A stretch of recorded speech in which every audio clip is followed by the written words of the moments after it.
going to come into play a lot more than it did against Sonic here. You parry those aerials. Oh, lovely little rising up air to start. It looks like he was really aware of what Let's Talk likes to do to start his games. Yeah, I think Let's Talk wants to be kind of in the air all the time. That's where Jigglypuff can thrive in some ways. And Mondi's like, no problem for me. Now it looks like these trades already. Yeah, loads of trades. I wonder if then it's maybe better for Mondi to go for something like Bear instead. Wow, that killed. You go for Bear. Because if Bear trades, you're doing like 2% because it's a multi-hit. If Bear trades, you're doing 15% or however much it does, you know? Oh, okay. That's unfortunate. Yeah, steady punish. Yeah. I don't know if Ness has loads with that much time. Not in this game. I maybe thought maybe a PK Fire would have come out into F Smash or something like that, but I'm not too sure how well it would work on such a floaty character anyway, you know? And there it is. That's the exact sort of Nair we were talking about earlier. Yeah, I feel like if Mondi kind of backs himself to like make these sort of awkward recoveries, which you kind of have to be if you're an elite level Ness player, then you can just kind of hug the ledge, and as long as you've got your techs on point, then maybe the edge guarding is less scary, but I mean, we'll see if that plays out. Yeah, it's looking a little bit rough for Let's Talk at the moment. Actually, just getting him back onto the stage seems to be a really difficult task, because Ness can move so quick in the air, like Jigglypuff, that Mondi is just landing with Let's Talk and then bearing him, you know? I think, yeah, Let's Talk, I think the kind of the style and the way of playing that Let's Talk was doing against Giggles, it can't work in this sort of matchup. Yeah, absolutely. We saw there Let's Talk kind of drift in with the Nair, and it was just immediately stuffed out. Like it was no question. But then off stage, this is where maybe we can get something going. Okay. Oh, it's scary now. Jump is gone, it seems. We're air dodging in. We're going to have to go for the PK rocket. And yeah. Oh, wow, there you go. Okay, so the edge guards, it felt like Let's Talk had to still be locked in that whole time. Yeah. And had to thread the needle, but does thread it. I do like the awareness afterwards to just hang on ledge instead of being going back on stage and getting caught by the PK Thunder ending. This has actually been brought back really well. Yeah, I didn't realize it was so close. I'm amazed, yeah. Let's Talk has started off pretty poorly, but is making his way back. Oh, wow! There it is! That is the clutch factor that Joy-Con has. That's the clutch factor that Let's Talk has. I love that. Really, really good awareness. I think it's tricky. Sometimes these characters where they get the tech away, you tech away, it's like, I'm fine, tech away, I'm going far away. But then you get you could jump all that airspeed, land with the up air, and then you finish. Wow. Yeah. That felt like Mondi's game for like 70+%. Yeah, and Let's Talk just I'm doing shocked. the business. Yeah. Something I did see Mondi doing, though, I quite like, was he threw out the PK Thunder when Jigglypuff was on the ledge, right? And it can hit Link, it hits them if the land, sorry, if they're hanging on the edge, but it also hits them if they get up. And Jigglypuffs love to sort of jump on with an aerial or something like that. And don't really rise that fast, so that could be a really powerful option. But as long as he doesn't get rested, of course, because that that is the one thing you cannot get hit by. Yeah, I'm noticing a theme of this. I think it's the nature of some of the Smash Ultimate meta is that games can go in a certain way for a large percentage of it. And then you get cheesed. But then you've just got the kind of clutch factor. We've seen it with Joy-Con, seen it with Let's Talk. But meanwhile, Mondi still go through the motions in a good way. Just getting some solid damage, good finishes.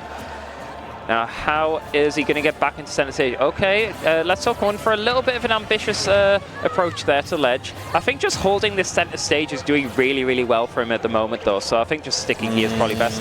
Until you get back thrown for F smashing. Can't be going for those really risky options unless you're absolutely certain it's going to hit. Yeah, I think Let's Talk, maybe not to the exact same extent as some of the players we've seen so far. Oh, God. Wow, not getting that punish. Really rare miss from Let's Talk.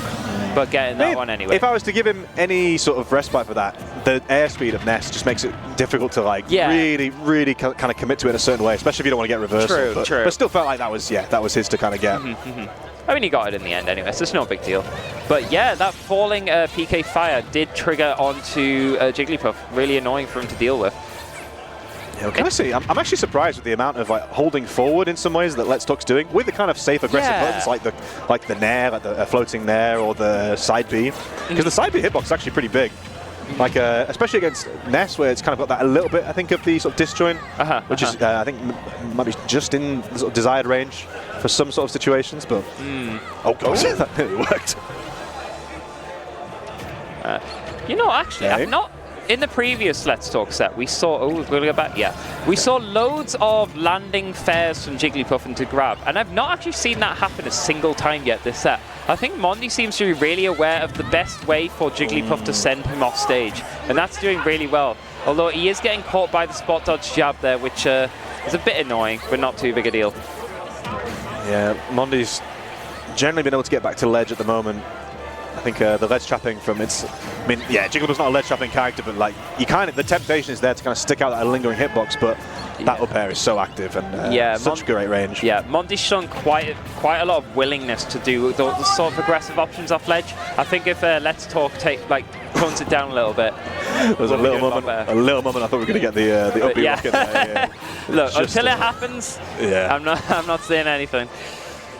Now, these are maximum spaced air dodges. Don't seem to be getting punished by Let's Talk, which I'm kind of surprised about.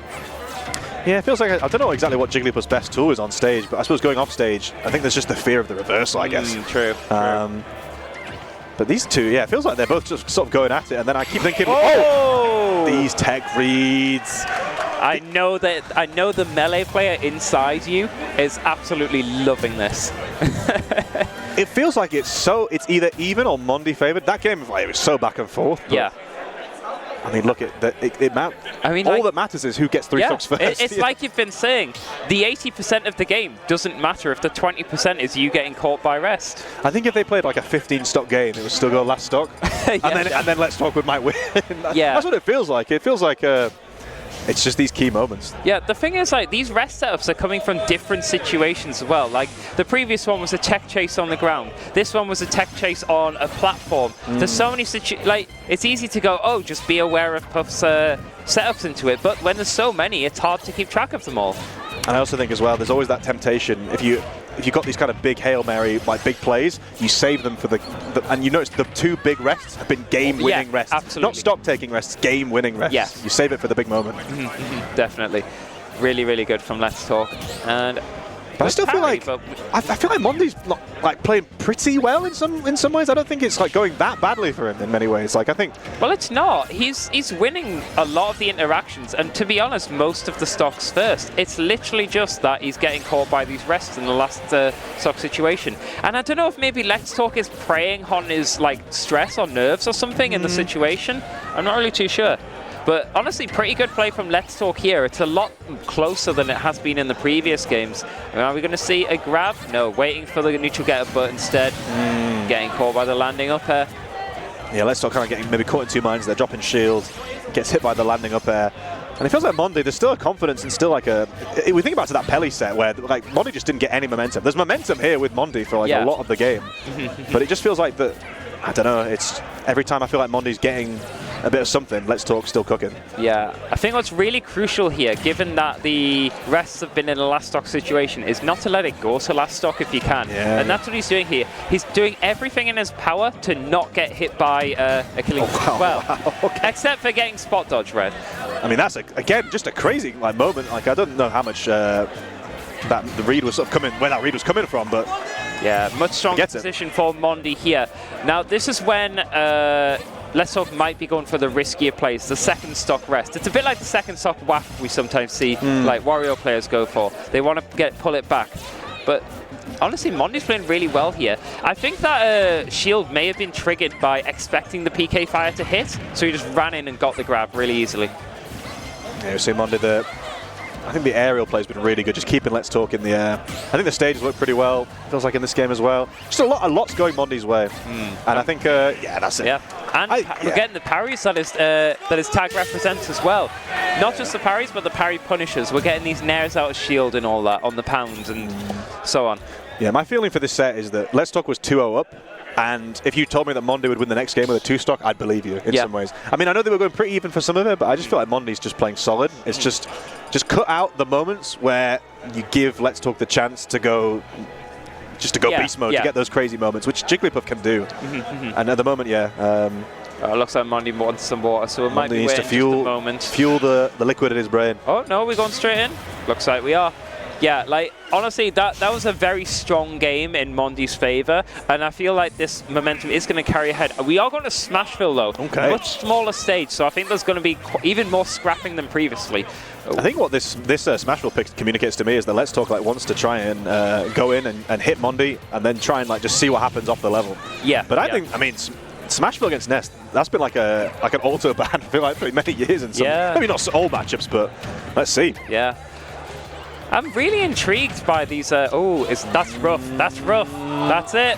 Yeah, wow, okay. I was going to say, I'm really intrigued by the short up airs that Mondi's using at low percent. Because, like, as you said, they stop Jigglypuff where she wants to be. But they're also seem to be leading to much better combos for Mondi than the forward airs are, which is quite nice. You have to say, that first stock actually makes me realize why Smashville was picked. Like, a lot of what Mondi's combos, they might not end in sort of like crazy damage, but they're ending in offstage situations because the stage is so small. And like that ended in the stock, and it's a big lead now for Let's Talk. Yeah. This Jigglypuff just keeps going. Yep. Oh, well. Catching with the up smash. Surprisingly, didn't kill. I feel Mondi's going to be trying to get like a trade Nair or a trade Bev, as we've seen already, to get this kill. But got to be very wary of the rest options. Yeah, Mondi getting just slightly unfortunate. These hits that are marginally not enough to kill. I do like these rising fairs though. Just stop. That's it. One more. Yes. Yeah, but let's stop waiting for it. Oh, looking back, Mondi maybe a little bit tilted. have to dig deep. But gets the kill. Now, very, very precarious position. He's got to get this stock and not take much percent, and that's easier said than done when how well Let's Talk is playing. Oh gosh. Yeah, off stage. Yeah. Off stage. Is this it? This offstage play from Let's Talk has been superb. I had my doubts about Smashville. I'm being proven why this was the pick. This was the pick. Yeah, can't be going for these risky dash attacks in neutral. They are going to get punished every single time. Are we going to get caught? Yeah, no. not again. Yeah, it's a tough ask now for Mondi. I think you're relying on Jigglypuff being pretty light. The crowd's coming alive a little bit for Mondi. Yeah. He's going to have to dig deep. They really want their friend to win, but it's looking precarious. I think this might be over. Yeah, that Nair is enough. Let's talk. He keeps talking. We ain't finished talking yet. He's having a conversation with this entire venue, Michael. Yeah. I'm not sure we're enjoying this conversation in the venue. I don't think Mondi was enjoying the conversation. I don't think you can say no to a Jigglypuff player having the breakout tournament of their life. Yeah. You know, really, really well played to Let's Talk. Unfortunate tournament for Mondi, but you know what? 5th is still good. Yeah, I think a really good showing there for Mondi. Yeah, definitely. Again, it felt like just small margins, but I think that's the nature. At this level, like you can play well for a good, almost over half of the game. Yeah. But if you just let your guard down for just a small amount, you walk away with a 3-1 loss. But this top 8 honestly has been fantastic so far. I've had a great time. That's been really good. Like, I think Joy-Kong certainly. I mean, he already was a fan favorite in certain parts of the country, but definitely is now. In a world where I've been seeing like Steve and Game & Watch and Sonic and Snake and Min every single top 8, this has been like a breath of fresh air. Yeah, we've had a Sonic versus but it's been fine. Let's not talk about winners finals. It's been tasteful. Yes. Know the rules of the workplace. When my friends or people I like play the characters, it's fine. It's when people I don't like play the characters, it's bad. Yes. We've had an acceptable amount of Steve and Sonic. Yeah. You know. If you click on the Smash Ultimate Top 8 stream, you are accepting. You've made peace. You'll probably see one of these characters. We gave you Jigglypuff versus Captain Falcon. Also Bowie's. There's an in-depth interview. I don't know if you guys can hear that well, but there's a heart-to-heart happening. There is. Those two men are close. Oh, Pelly said he's going to win. Oh.